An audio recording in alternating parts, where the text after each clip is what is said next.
Bueno, continuando con las presentaciones del cuarto encuentro matemático del Caribe. En esta ponencia pues nos hablarán las profesoras Emilia López Iniesta y María Teresa Sanz de la Universidad de Valencia. Las profesoras nos hablarán sobre diagramas causales para el estudio del rendimiento académico. Profes, muchas gracias por ser partícipe de nuestro encuentro y la pantalla es toda suya. Muy bien, muchas gracias. Se me escucha bien, ¿verdad? Sí, profe, sí. Muy bien. Bueno, pues muchísimas gracias por esta oportunidad de compartir este trabajo con todos ustedes y todas ustedes, que se titula Diagramas causales para el estudio del rendimiento académico. Este trabajo está realizado en coautoría con la doctora María Teresa Sanz. Ambas trabajamos en el Departamento de Didáctica de la Matemática. Nosotras somos licenciadas en Matemáticas y en Estadística. Y bueno, pues trabajamos en el ámbito del análisis de los datos relacionados con educación. Y bueno, pues este es el índice de la presentación que vamos a seguir. Pues primero les hablaremos un poquito del grupo de investigación en el que trabajamos, hablaremos brevemente de las nuevas tecnologías y la educación, para pasar a continuación a hablar sobre la predicción del rendimiento académico, que es el tema que nos ocupa, en un contexto muy concreto que es el de la COVID, y lo vamos a hacer a través del uso de diagramas causales para el estudio del rendimiento académico. Hablaremos de una investigación que hemos realizado con alumnado de la Facultad de Magisterio y después pasaremos a hablar de los resultados, unas breves conclusiones y trabajo futuro y algunas referencias pues, que pueden consultar. Entonces, bueno, pues queríamos presentarnos. María Teresa y yo trabajamos en conjunto con Francisco Grimaldo y Daniel García Costa, que son profesores del Departamento de Informática, y entre todos llevamos a cabo una iniciativa o diferentes proyectos en el ámbito de la analítica de datos en educación.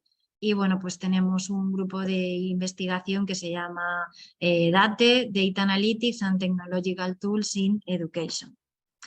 En este sentido, las nuevas tecnologías y la educación pues nos han permitido recoger muchísimos datos, y sobre todo su uso se ha incrementado en el ámbito de la educación debido a la pandemia global provocada por la COVID, ¿no? Donde todos pues, tuvimos que irnos a un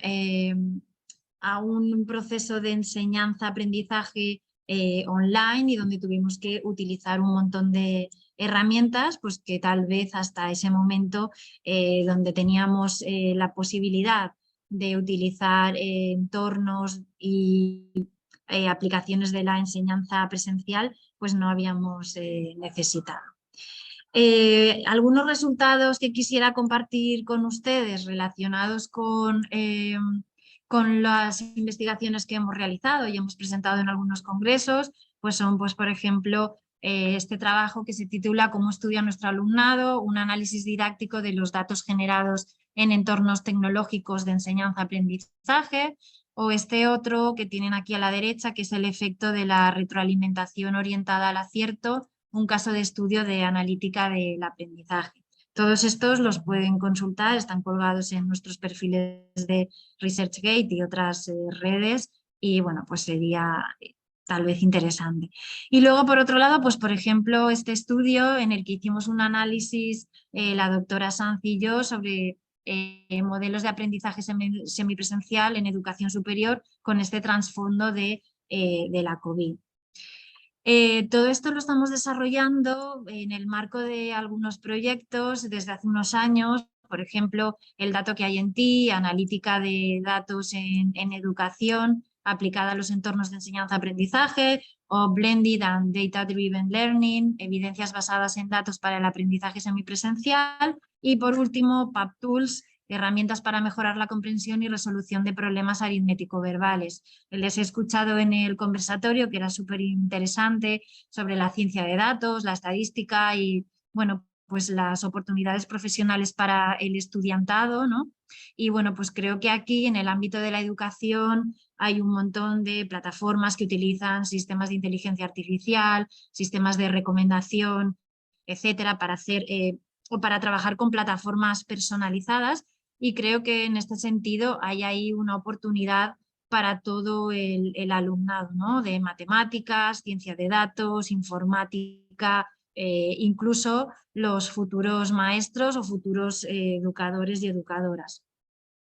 Bueno, si nos centramos en la predicción del rendimiento académico, pues podemos comentar que muchas de las investigaciones realizadas sobre el rendimiento escolar en distintos niveles educativos tienen como finalidad indicar cuáles son los factores curriculares y extracurriculares que pueden incidir o que pueden condicionar el rendimiento académico del alumnado.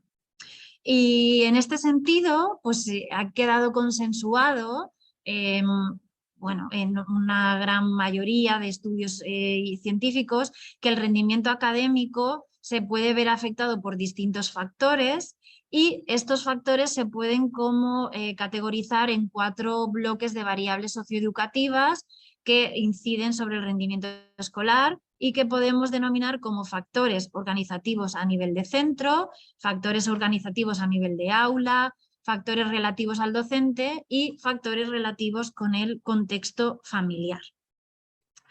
La predicción del rendimiento académico es una de las herramientas que permite delimitar los factores más influyentes para entender mejor el problema, y esto interesa mucho también a las instituciones académicas debido a que bueno, pues son las primeras interesadas en garantizar la calidad en la educación y en tener alumnado con buenos resultados, ¿no? Todo esto es prioritario para las instituciones. Y hablando de investigaciones, pues muchas de las investigaciones que estudian la predicción del rendimiento académico utilizan distintas técnicas como la inteligencia artificial, la dinámica de sistemas o los modelos de regresión. Y en particular, en los 2 últimos años han proliferado los estudios sobre diferentes factores que pueden afectar al rendimiento del alumnado relacionados con el impacto de la COVID-19.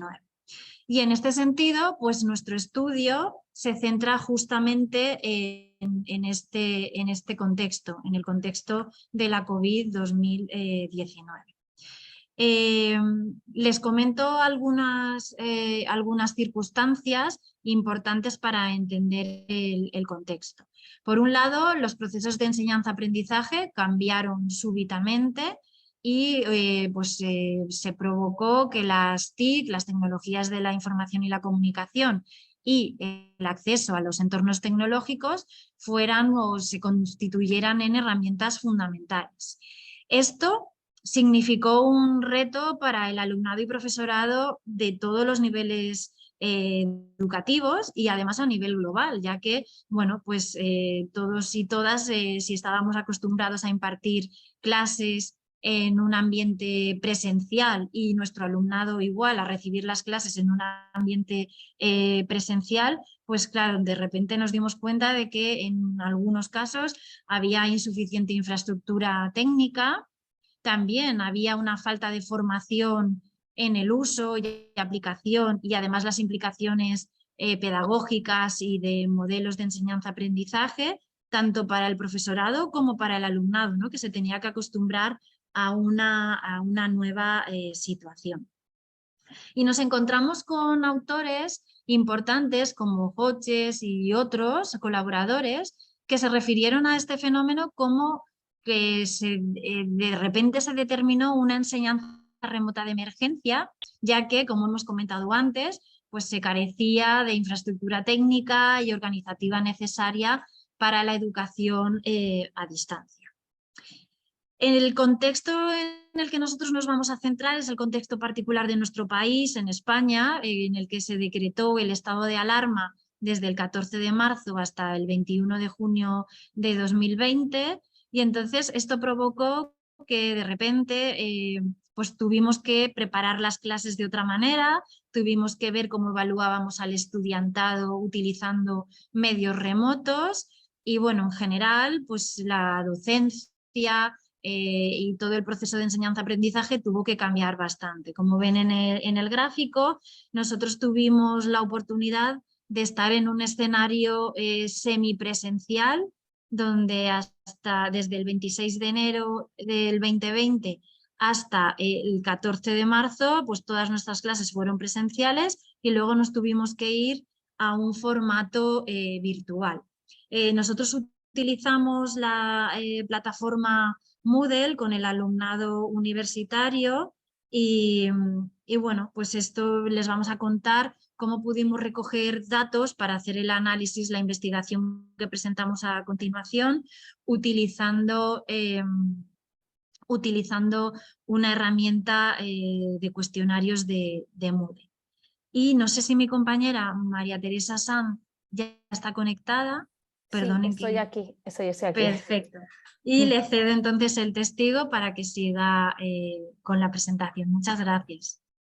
Gracias, Emi, y perdón por el retraso. Con la palabra a la profe María Teresa Sanz. Muy buenos días, profe. ¿Cómo está? Bien, he venido Bueno, muy buenas rápido. tardes. Buenas tardes. Perdón por la tardanza, pero bueno, el tema de la conciliación familiar un poquito, pero nada. Empiezo yo con la parte que ha dejado la doctora Emilia. Y bien, ¿cuál es el objetivo principal de este trabajo que les vamos a presentar respecto de los diagramas causales para el estudio del rendimiento académico? Bien, pues el estudio, el objetivo principal que tiene es el análisis de la incidencia de diferentes factores externos al ámbito escolar sobre el rendimiento académico de estudiantes universitarios. De fuera del ámbito escolar, ¿qué tipo de factores? Pues estudiamos tres niveles: la tecnología, la economía y diferentes características del alumnado. Cuando se realiza durante el confinamiento, tal y como ha comentado hace un segundo la doctora Emilia, en pleno confinamiento 2019-2020, y cómo, pues mediante aplicación de métodos propios del modelado a través de regresión. ¿Cuáles serían los subobjetivos o los objetivos secundarios? Bien, pues son dos diferentes. Por un lado, para poder realizar ese diagrama causal, obtener esas relaciones causales entre el rendimiento académico y los diferentes factores, y en segundo lugar, tratar de, a partir de esas relaciones causales, diseñar un modelo predictivo para ver cómo se podría calcular el rendimiento o predecir el rendimiento académico a partir de esos tres factores que he mencionado anteriormente. Como se ve, la idea es construir un diagrama causal que ahora después les explicaré las diferentes etapas que hemos o que fuimos siguiendo para obtenerlo, pero al final es como que existen tres subsistemas: el acceso al entorno virtual, el subsistema características del alumnado y la economía familiar, que inciden sobre los resultados académicos, pero además que entre ellos existen relaciones 2 a 2 o existen dependencias o conexiones 2 a 2. ¿Qué población y qué muestra se obtiene? Bien, la población es dentro de la Universidad de Valencia, del grado de maestro de educación primaria, pues coger el tercer curso. Esa es nuestra población, y dentro de ese tercer curso cogimos 138 estudiantes, que aunque sí que es cierto que la muestra tiene un carácter no probabilístico de conveniencia, ya que eran alumnado que teníamos la doctora Emilia y yo en nuestras diferentes asignaturas, sí que es cierto que es representativa, ya que en tercer curso, en el 2019-2020, en el tercer curso de dicho grado, pues habían 419 alumnos y por tanto representativa dicha muestra. La edad media, como apuntamos aquí, es de unos 21,25 años de edad aproximadamente. Y el instrumento para poder hacer la recogida de los datos, diseñamos un cuestionario que veremos en la diapo siguiente, y a través de un cuestionario de Moodle que nos permitía obtener unas respuestas totalmente anonimizadas, pues les hicimos una serie de preguntas que, como he dicho, se van a dividir en tres subsistemas. Entonces, si pasamos a la siguiente, Emilia, por favor. Vale. Tenemos la edad, La primera es la edad, el segundo el lugar de confinamiento y preguntamos si era su casa habitual, el piso de estudiantes y la casa de segunda residencia.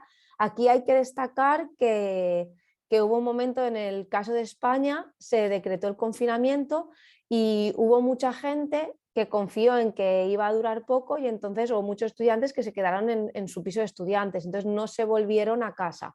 Y después era complicado, después de 15 días creo que fue, se hizo muy complicado el poder salir de las casas, por tanto la gente donde se quedó, se quedó. Entonces esa era una de las preguntas importantes para nosotras. Una tercera era el tipo de compañía telefónica, la compañía telefónica que tuvieran, ya que bueno, en el caso de España, pues según la compañía tienen más cobertura o menos cobertura.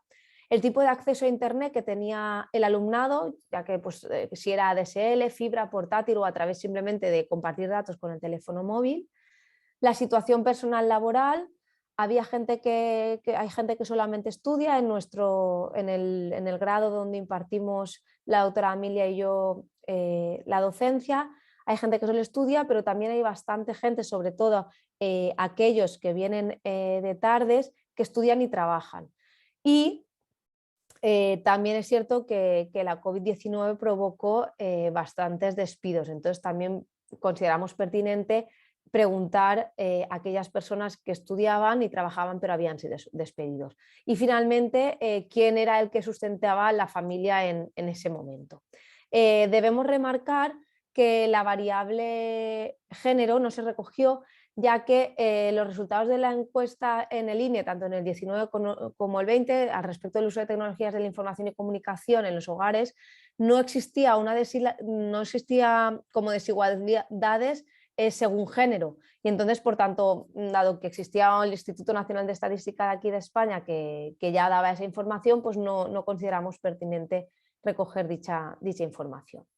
¿Cómo se analizaron los datos?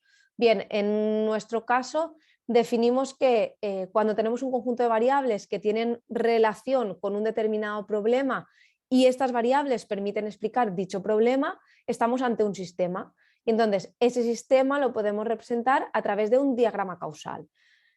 ¿Cómo representamos nosotros el diagrama causal? Bien, las elipses representan lo que son las variables del sistema y las flechas las relaciones entre ellas. Y el rectángulo será el objetivo del problema que vamos a estudiar. Para construir, ¿qué método se utiliza? Bien, pues para construir el diagrama causal vamos siguiendo diferentes etapas.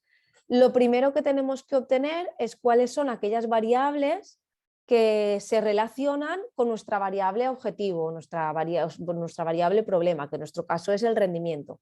Entonces obtenemos aquellas variables que afectan directamente y a esas variables las llamamos de primer nivel. Una vez hemos tenido esas variables de primer nivel, con el resto de variables que no se han relacionado con esa variable objetivo, en nuestro caso el rendimiento académico, obtendríamos la relación existente entre el resto de variables que nos quedan y las variables de primer nivel. Y así obtendríamos unas variables de segundo nivel. Si en nuestro sistema siguen quedando variables, entonces lo que pasamos a hacer es ver esas variables que nos quedan, cuáles relacionan con las variables de segundo nivel. Así se van haciendo pues, como diferentes etapas y diferentes niveles de variables. Y para hacer el análisis utilizaremos tanto un análisis descriptivo para ver en general qué es ante qué nos estamos enfrentando y tras esto un análisis inferencial. Para poder hacer el segundo subobjetivo, el modelo predictivo, necesitamos una parte de nuestra muestra, de nuestros 138 estudiantes, la debemos de dividir en dos de manera aleatoria para que una parte de ella vaya a calibrar el modelo y la otra parte a validar el modelo. En nuestro caso consideramos coger 84 alumnos de forma aleatoria para calibrar el modelo y una vez calibrado los 54 restantes los utilizamos para validarlo. Pasamos ya a lo que es el análisis de los datos y lo que obtenemos es que los futuros maestros presentan unos resultados académicos con una nota media cercana a los 7 puntos sobre 10. La mayor parte, el 92,9%, residían en su casa habitual durante el confinamiento y muy pocos permanecieron en pisos de estudiantes o segundas residencias. Al respecto del acceso a Internet, para las clases virtuales, la gran mayoría tenían contratada la fibra, el 61,9%, frente a una DSL del 16,7%. Y al respecto de las compañías, realmente estaban igualmente distribuidas, por tanto no había una diferencia significativa entre qué compañía utilizaban. Y el 70,2% se dedicaban exclusivamente al estudio, pero un 50% tenía como sustentadores familiares tanto al padre como a la madre. Como he dicho, vamos a intentar ver esas diferentes partes y sacar las diferentes variables. Entonces, si pasamos a la siguiente diapositiva, podemos observar cuáles como si queramos, nuestros diferentes niveles. Y en nuestro caso nos quedamos hasta un segundo nivel. Los resultados académicos tenían 4 variables que incidían sobre ellos. Estaba la situación personal laboral con una F de Cohen del 0,653, el sustento familiar con un 0,119, la compañía telefónica con 0,274 y el tipo de acceso a Internet con un 0,322. Además, la edad afectaba a todas estas 4 variables de primer nivel y el lugar de confinamiento tenía una relación con el tipo de acceso a Internet. Con esto, que pasamos a ver el caso de aplicación, el modelo predictivo. Entonces, tenemos aquí que la ecuación que pueden observar ustedes como ecuación 1 nos da como predicción el resultado académico, una variable de 0 a 10, por tanto cuantitativa continua, y el resto de variables todas eran cualitativas. Entonces generamos diferentes variables dummy para pronosticar los resultados, generando así diferentes variables dicotómicas. Pues por ejemplo, SP/1 correspondía, si le daba un 1 a SP/1 corresponde a aquellos que solamente estudian, un SP/2 a aquellos que estudian o trabajan. Si ambos dos tienen 0, entonces corresponden a aquellos que estudiaban y trabajaban pero habían sido despedidos durante la COVID-19. Y con el resto de variables exactamente todas igual.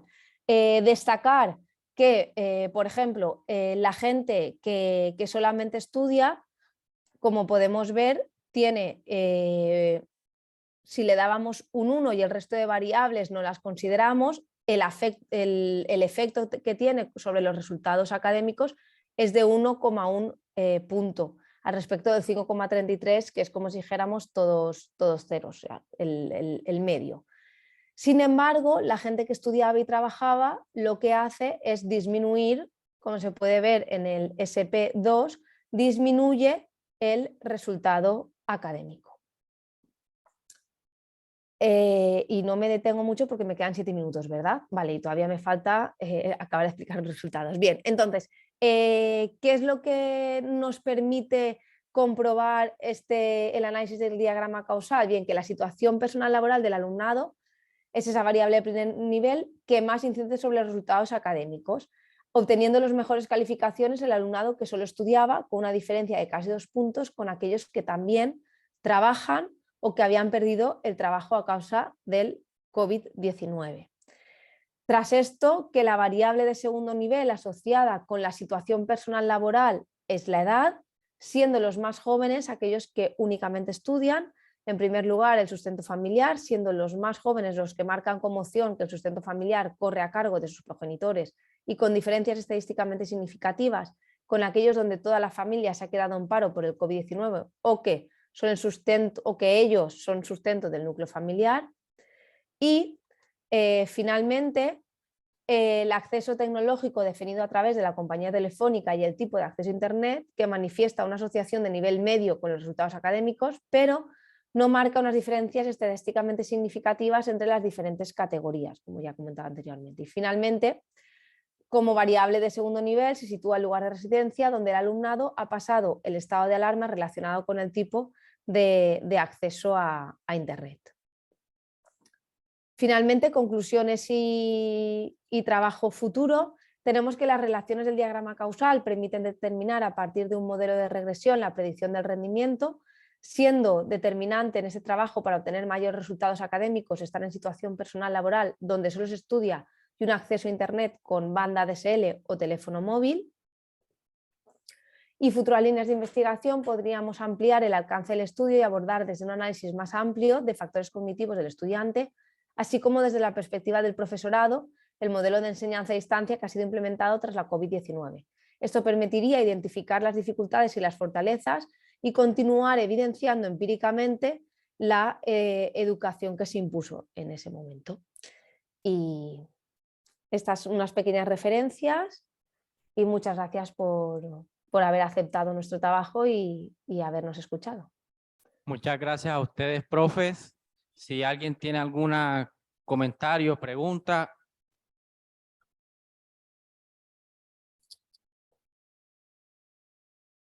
Hola María y Emilia. Sí. En ese modelo que nos estás presentando, no nos aparece el R cuadrado. ¿Cuál será el R cuadrado de ese modelo? Pues no tengo el trabajo aquí delante. Emi, ¿tú lo tienes? Sí, ahora mismo se lo digo. Voy a mirarlo, 2 segundos.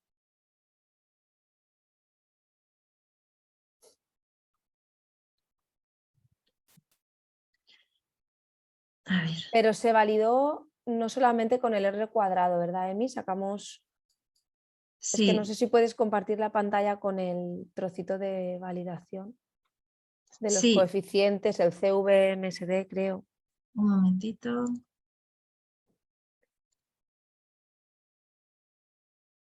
Vale, lo tenemos aquí.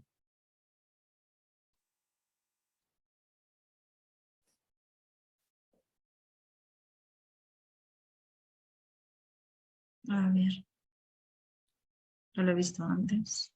Más, al final.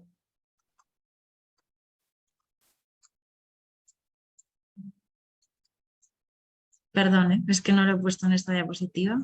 Aquí, Maite. Ahí, coeficiente. Ahí se ve un R.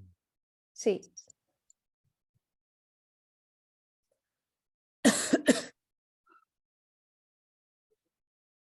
El R es 0.25 antes.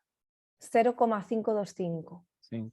¿Y a qué creen ustedes que se debe ese R, bueno, del 50%? ¿Es bueno o no es bueno? A ver, es que en el ámbito de educación, para educación sí que es bueno. Sí que es cierto que en el caso de la matemática aplicada, por ejemplo, donde yo también hago investigación, si no aceptamos nada que no esté por encima del R2 de 0,75. Pero en el caso del área de educación sí que se acepta este coeficiente y en este caso pues se trata de variables muy sujetas a que las encuestas, muy sujetas a la encuesta hecha por el propio estudiante. Es decir, no todo el mundo contesta de manera consciente, existe mucho error, entonces para poder sacar un coeficiente mucho más exacto o más preciso y obtener incluso unos coeficientes más precisos, precisaríamos de mucha más muestra para poder eliminar todas aquellas que sean, pues eso, fruto del azar o similar. Pero vamos, que en el caso del área educativa sí que es aceptable ese coeficiente R. Ok, muchas gracias. ¿Quién tiene alguna otra pregunta? ¿No? En el chat yo creo que no había pregunta, creo. No, por acá no hay preguntas. Bueno, profe, muchísimas gracias por su presentación. Les agradecemos también desde acá.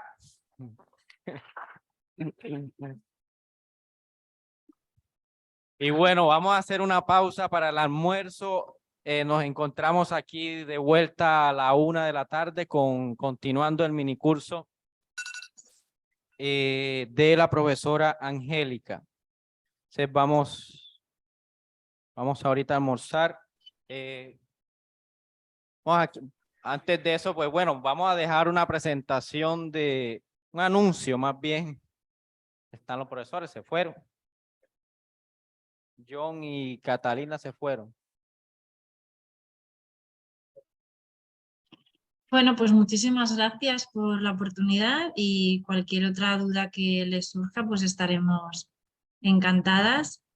Y bueno, pues estamos en contacto. No sé si Claro.